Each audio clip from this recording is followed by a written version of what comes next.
SwayamPrabha. Digital India. Educated India.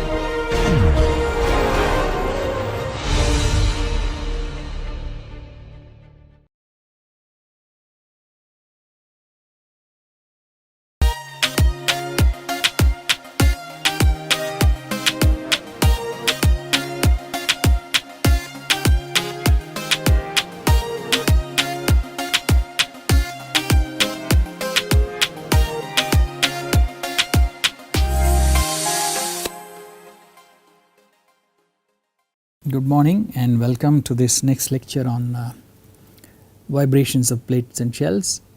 We are looking at the modes of a circular ring, and we had found the two equations that were relevant, and we put in the solutions, found the matrix, and the problem was done. But as I said, we are going to try and get some more insight out of this set of equations. So here we are. So last class I said, in this expression over here, suppose n square d by s square is very small, much smaller than k, which can happen for small n values. Okay, that means n equal to 0 and 1 maybe and 2 maybe. Okay, so then what happens is that 4k2 by k1 squared is equal to, just from here by dropping this term, 4n square by a square n square minus 1 whole squared by n square plus 1 whole squared. And if I drop n square d by s square, I get k square, but there is a k on top, so I am left with d by k. But again you can see that there is n square d a square and k. So we said n square d by a square k is much less than 1, right? And for small values, when n is 0, this is 1, right? This is n is 0, this is actually 0. Okay, and when n is 1, also that is 0. Okay, for n2, this will be, 2 square is 4 plus 1 5, 25, and 4 minus 1 3, 9 by 25 into 4. Okay, 9 by 25 into 4. Okay, now what we are saying is that n square d by a square k is a small value. Okay, n square d by a square k is a small value, and therefore the small value multiplied by the ratios that we get over here. For n0 we get 1 by 1, for n equal to 1 we get a 0, for n equal to 2 we get 9 by 25. Okay, so this value multiplied by a small value here is a further small value. So I can take this to be an epsilon quantity. Okay, if that is an epsilon quantity, then omega n1 square can be written as k1 by 2 into 1 minus square root of 1 minus epsilon. Okay, and epsilon is a small quantity. If I do a binomial expansion of that, I get a k1 by 2, 1 minus epsilon by 2. So I get k1 epsilon by 4. Okay, so this becomes equal to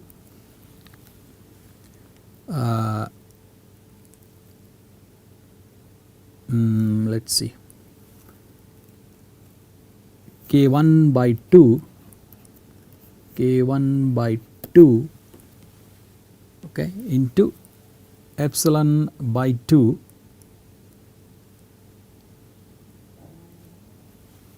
okay, which is twice k2 by k1 square, okay, which is equal to k2 by k1.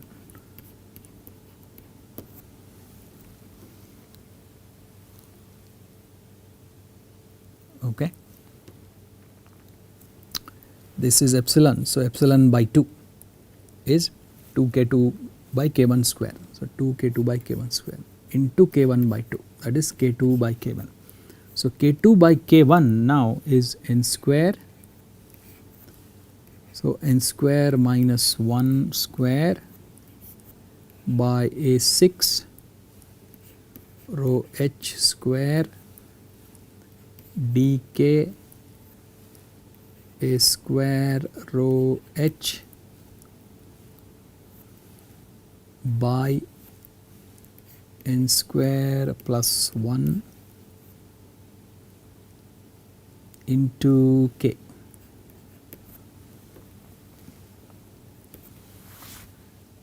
Okay. Now what happens?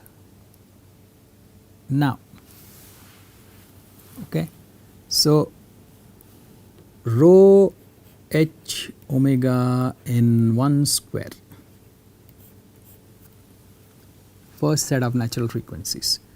If I take that, I get 1 rho h comes up here, 1 rho h cancels, so I get this, okay, and I get n square minus 1 whole squared by n square plus 1.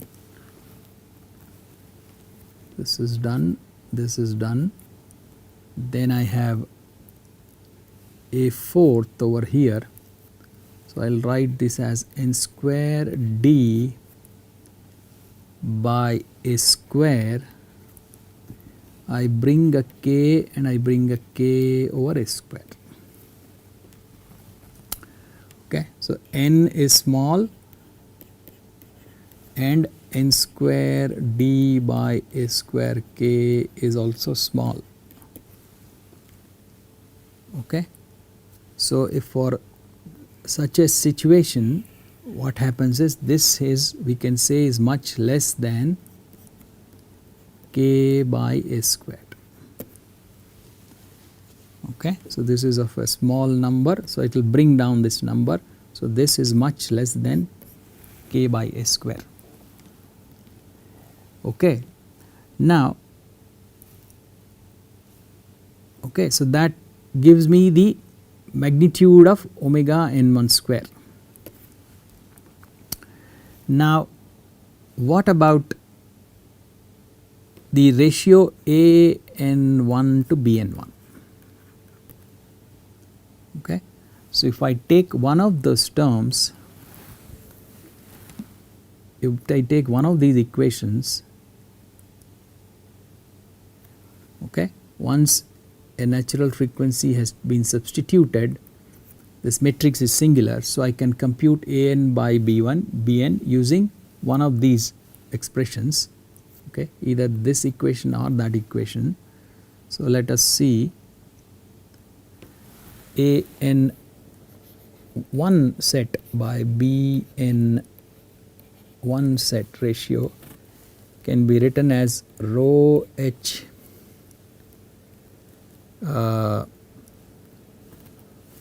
omega n1 square minus n square by a square into d by a square plus k divided by minus n cube d by a fourth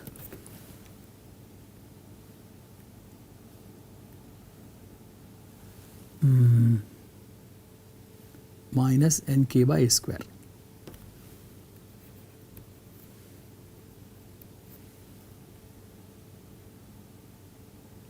Okay, minus n cube d by a4 minus nk by square. So we get that minus nk by a square. Okay. Now what we have here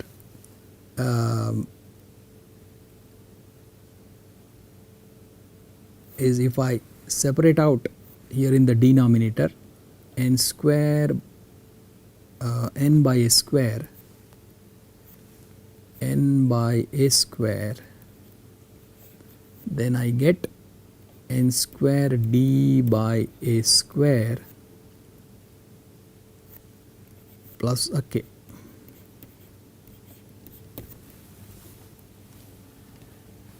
Okay, let me check the sign here. It will be plus. It will be plus. It will be plus. Okay. So now again I have n square d by a square in k. So this is small compared to k. Okay. And if n square d by a square is much less than k, then d by a square also we can consider much less than k for small values of n.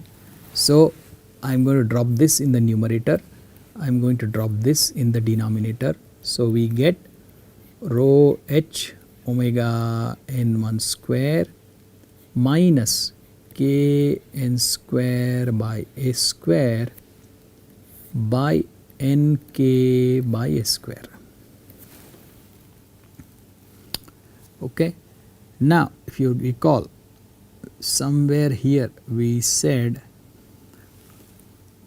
that rho h omega n1 square is much less than k by a square, and therefore this is much less than k by a square into n square. So this now ends up as minus n approximately after all the approximations. Okay. So a n1 by b n1 is approximately minus n for the first set of natural frequencies. Okay. Now omega n2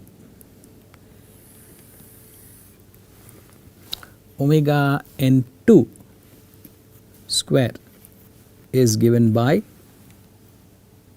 okay, if you see omega n2 square is given by, this is a small quantity. If we ignore, this is k1 is given by k1 and k1 and this k1 is this value, and we enforce the approximation. So what we get here is k1, which is n square plus 1 by a square rho h into k.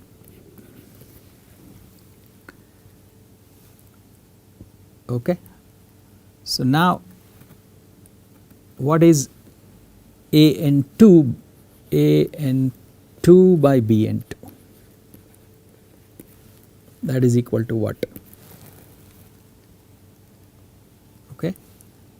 That becomes equal to rho h omega n2 square, which is n square plus 1 by a square into k, okay, minus n square k by a square as before, divided by nk by a square as before, nk by a square as before. Okay. So this becomes what?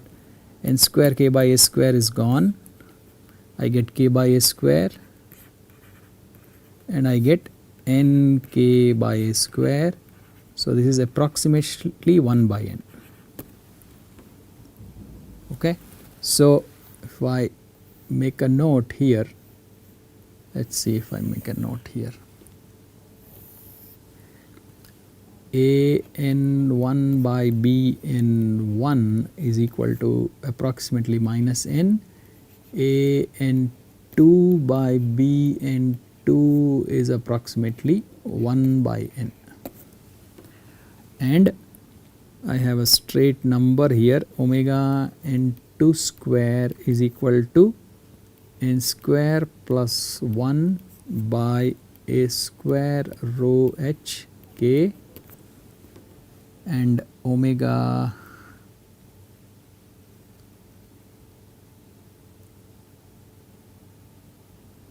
n1 square is this. Okay, let's just put it here, omega n1 square, omega n1 square has n square in the numerator and n square minus 1, n square minus 1 on the numerator and other terms. That is all we need here. Okay. So, now let us see, let us see, let us say that n equal to 0, n equal to 0. Okay. So, what is omega 0 1? That is 0, omega 0 1 is 0. Okay. What is a 0 1 by b 0 1? Which is actually 0. Okay. That means a 0 1 is 0 and b 0 1 can be anything. B refers to which modes? B n refer to the torsional movement. Okay. So, I have a natural frequency of 0 and I have no radial displacement because a01 is 0, no radial displacement, and I have a displacement that can be anything in the torsional direction. So, what sort of a displacement is this? Okay. Once you have 0 natural frequency, it is a rigid body mode. So, this is a rigid body mode in the torsion, in torsion. That means this ring keeps rotating this way, no oscillations, no oscillations.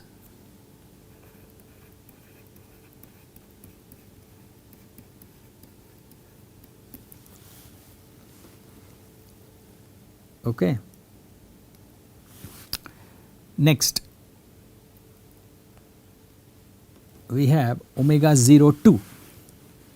Okay, n equal to 0, but we look at omega 0 2. What is omega 0 2? This is not 0, it is k by a square rho h, not equal to 0.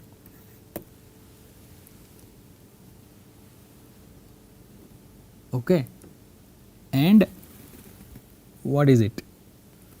I have a02 by b02 is equal to 1 over 0, which means b02 is equal to 0. a02 can be anything. And what are the an modes? They represent the radial movement. Okay. So, now what do I have? I have oscillations, right? I have oscillations and I have pure radial motion. I have pure back and forth radial motion.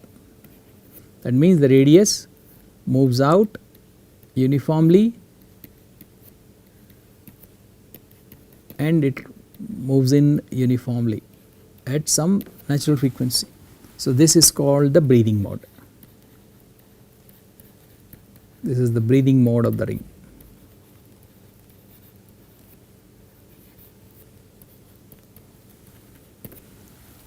Okay.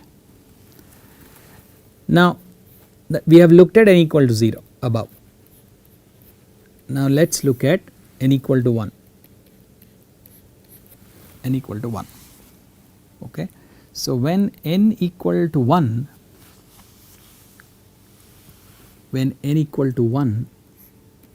okay, omega 1 1 is 0 again. Okay. So omega 1 1 is 0, and what is a n 1 by b n 1? It is minus 1. It is minus 1. So a 1 1 by b 1 1 is equal to minus 1. That means if my u3 1 is equal to a cos n theta, then u theta 1 is minus a sin n theta. Okay. So let us say a11 and a11. Okay. So what sort of movement is this? So let us see here. So this is my ring, and we will measure theta from here. Okay. So n is 1. Okay, n is 1. So this is a cos theta and a sin theta. So at theta equal to 0, I get a radial movement here. I get a radial movement here. Okay, but no torsion. There is no torsional movement. No torsional movement. Only radial movement. At theta equal to pi by 2, theta equal to pi by 2, there is no radial movement, but there is, if I consider this to be my positive theta, positive torsion direction, at theta equal to pi by 2 I get minus a11. So positive would be this way, negative is this. So I get minus a11, so I get this movement of the ring. Okay. Next, at theta equal to pi, okay, theta equal to pi, I get a11 cos pi, which is negative. So positive radial movement is in this direction, negative radial movement is in that direction. So there is a movement in that direction. Okay, there is a movement in that direction here. Radial movement, negative is like this.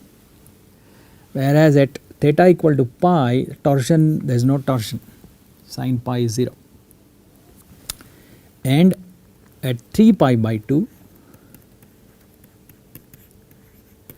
okay, cos 3 pi by 2 is 0, so there is no radial movement, whereas sin 3 pi by 2 is negative. Okay, so that negative and this negative make it positive, so I get a positive torsional movement. So what sort of movement is this? This is the oscillation in this direction. I'm sorry, this is just pure translation. It's a rigid body mode. One word can change everything, pure translation. The natural frequency is 0 here, so no oscillations. No oscillations. And 4, this represents non-oscillatory pure rigid body translation.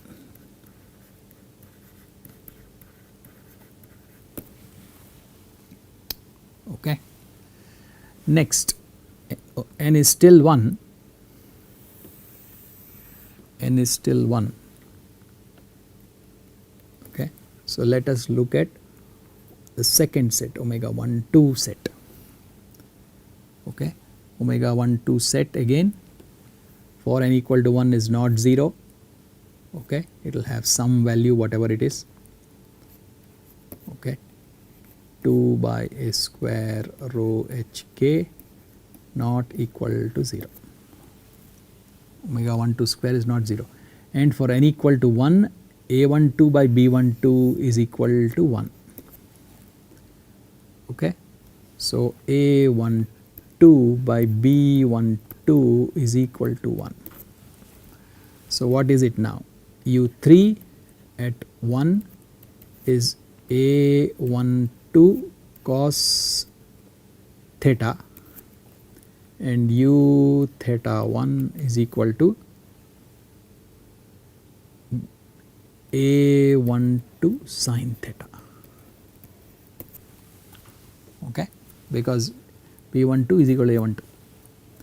Now if I draw it here,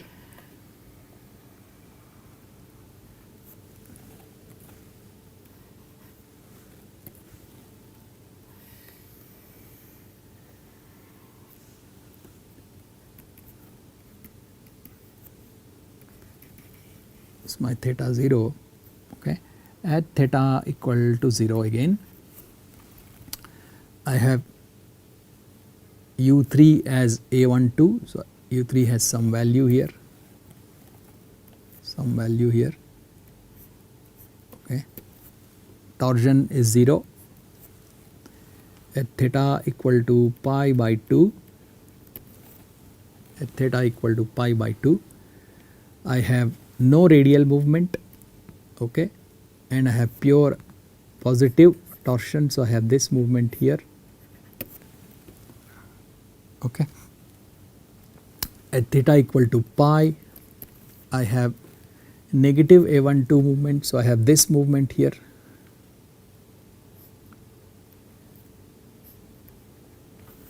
okay, and no torsional movement, okay, and then at theta equal to 3 pi by 2 cos theta is 0, sin theta is negative, so this is this way, negative torsion, and omega 1 2 is not equal to 0. So this is an oscillatory movement,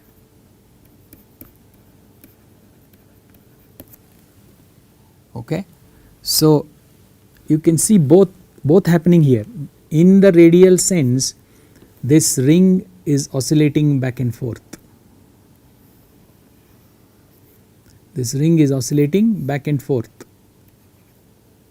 okay, back and forth, okay. In one instance both ends are like this, in another instance both sides will be like this, and so forth. But when it is like this, the torsional points are bunching over here, okay. I will show you in the animation. So as the ring moves forward, in this direction, the points, the torsional points are accumulating over here. This becomes, so there is compression here and there is rarefaction here, there is extension here. On the other side, when this movement happens, okay, then that means when the ring comes like this, then the points accumulate over this side. That means there is compression here and tension here, okay. So both are happening, okay. So what now I will do is I will show you some animations, okay. I will get back to the other screen and show you some animations to give you some physical feel, okay. So let us see over here.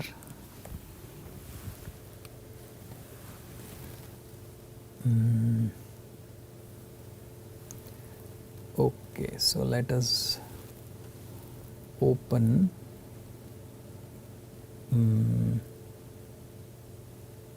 ring accurate maybe. Okay, so I am showing you N3 over here already.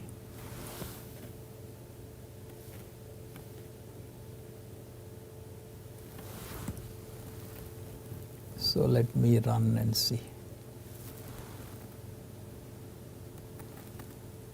Okay, I hope you can see what's happening.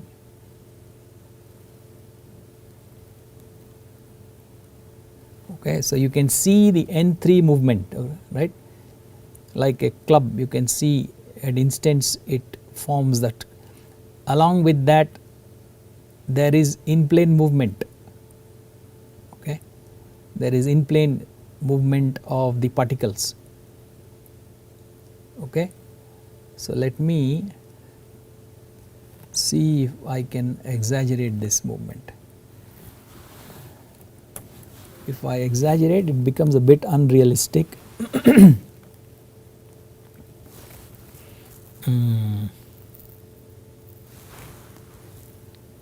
So let me do 4 or something. The problem is that the particles will collide and move into each other, so it's unrealistic, but you'll get a picture of it. Okay, now you see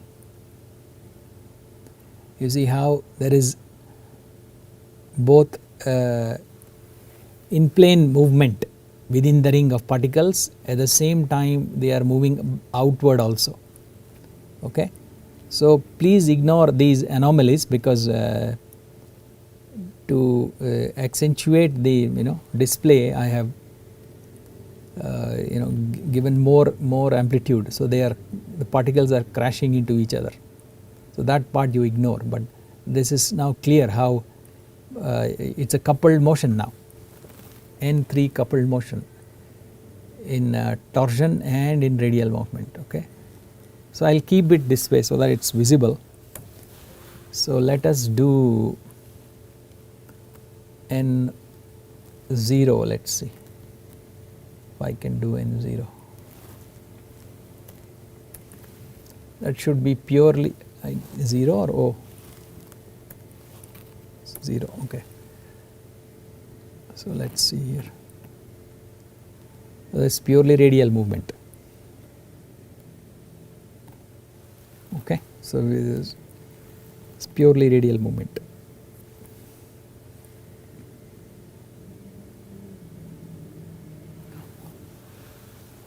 Omega 02, purely at a certain frequency. Now let's do n equal to 1 over here.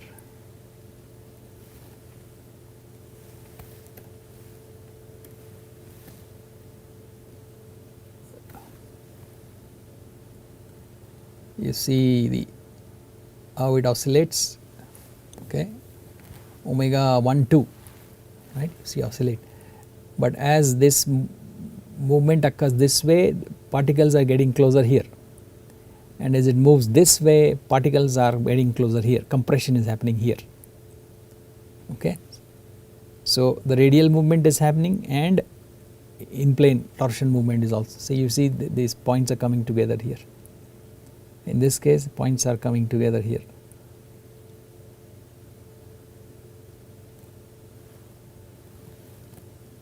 Okay, now let's do maybe 2, which is an ovaling mode.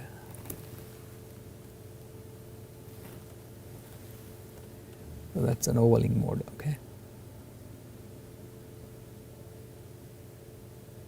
you see how compressions line up in one place, tensions line up in another place.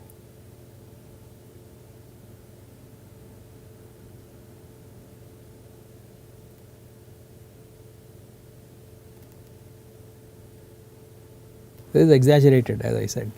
You don't get this much displacement. Okay, now let's just do a very high order mode. Let's do 5 maybe.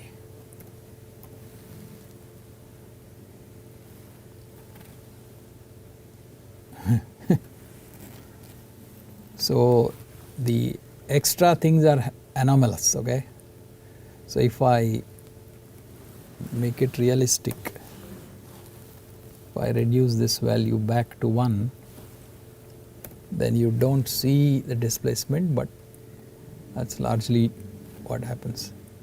Here also you see quite a bit. Okay, yeah.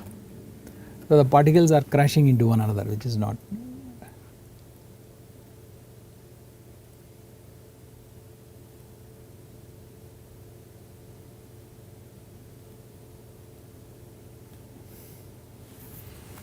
Okay, so that's how a ring looks like in its modes. Okay, so time is up for this lecture, so let me close it here. We'll start looking at a cylindrical shell in the next class. Okay, thank you.